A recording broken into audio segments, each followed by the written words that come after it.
السلام عليكم ورحمة الله تعالى وبركاته. اليوم غادي نوجد معكم ميني بطبوط أو البطبوط الصغير بدون دلك أو أي مجهود، وكيجي ناجح 100%. فبقاو معايا باش غادي ندوزو المقادير وطريقة التحضير. غادي نحتاج كاس العنبة ديال الفينو الدقيق الأصفر، 3 الكؤوس ديال الدقيق الأبيض، ملعقة صغيرة من الخميرة الفورية، سكر سنيدة والملح. غادي نخلط كل شيء في القصرية، ومن بعد غادي نضيف عليهم الماء الدافئ، وغادي نبدا نعجن العجين ديالتي حتى غادي نحصل على واحد العجين اللي ما تكونش قاصحة بزاف وما تكونش خفيفة بزاف.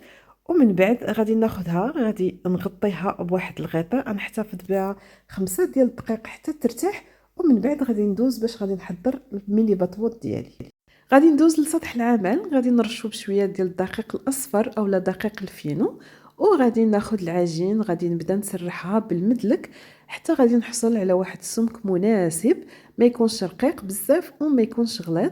غادي ناخذ القطاعه وغادي نبدا نقطع الدوائر ديالتي، غادي نحطهم فقط انا هنا باش غادي نوريهم لكم. فانا خديت واحد الطاوه، فرشت عليها واحد المنديل اولا زويف، وحطيت فيها هادوك البطيبيطات. غادي نكمل العجين ديالتي كامله بنفس الطريقه فقط للاشاره.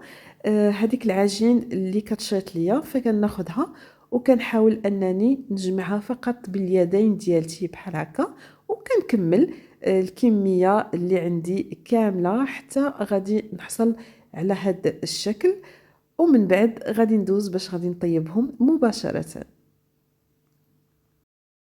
غادي نستف البطبوطات من بعد ما سخنات المقله، وغادي نحاول انني نقلبهم على الجهه الثانيه في نفس الوقت، وغادي نتسنى عليهم حتى يشدوا في راسهم ويتحمروا من التحت. انا بهذه الطريقه كيجي البطبوط كيجي يعني رائع وما كيجيش مدقس من الداخل. فهنا كتشوفوا معايا بدا كيتنفخوا، فغادي نحاول انني نطيب هذوك الجنيبات اولا الوجه ديالهم بجوج مزيان. بعد غنوضعهم في واحد المنديل، وغادي نستمر على نفس الطريقه حتى غادي نكمل البطيبيطات اللي عندي كاملين، ومن بعد غادي نرجعوا.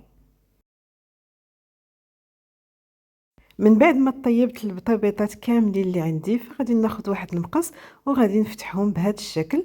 فصراحه كيجيو خاويين من الداخل ورطبين رطبين. فغادي نستمر بهذه الطريقه حتى غادي نكمل كاع الكميه اللي عندي، ومن بعد غادي ندوز باش غادي نعمرهم. بالنسبه للحشوه فاستعملت المايونيز، دهنت به هو الاول، من بعد ضفت الخس وخيزو اولا الجزر محكوك، ضفت كذلك المايس والطون والجبن اولا الفرماج محكوك. فانتم تقدروا تضيفوا يعني الزيتون الاسود اولا الاخضر اولا الكورنيشون. فانا فقط حاولت نستعمل هاد الحشوه لانها كتجي خفيفه وسهله، ما كيكونش هذوك البطبيطات عامرين بزاف.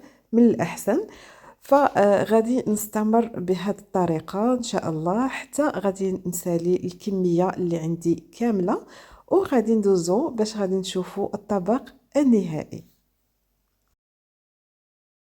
وهذا هو الشكل النهائي ديال البطبيطات. فنتمنى ان شاء الله ينالوا الاعجاب ديالكم وتجربوهم وناجحين 100% وبدون عذاب وبدون دلك. فغادي نخليكم الان مع واحد المنظر جميل، منظر الطبيعه الخلابه الرائعه الصراحه. ما كاينش بحال منظر الطبيعه واجواء الطبيعه.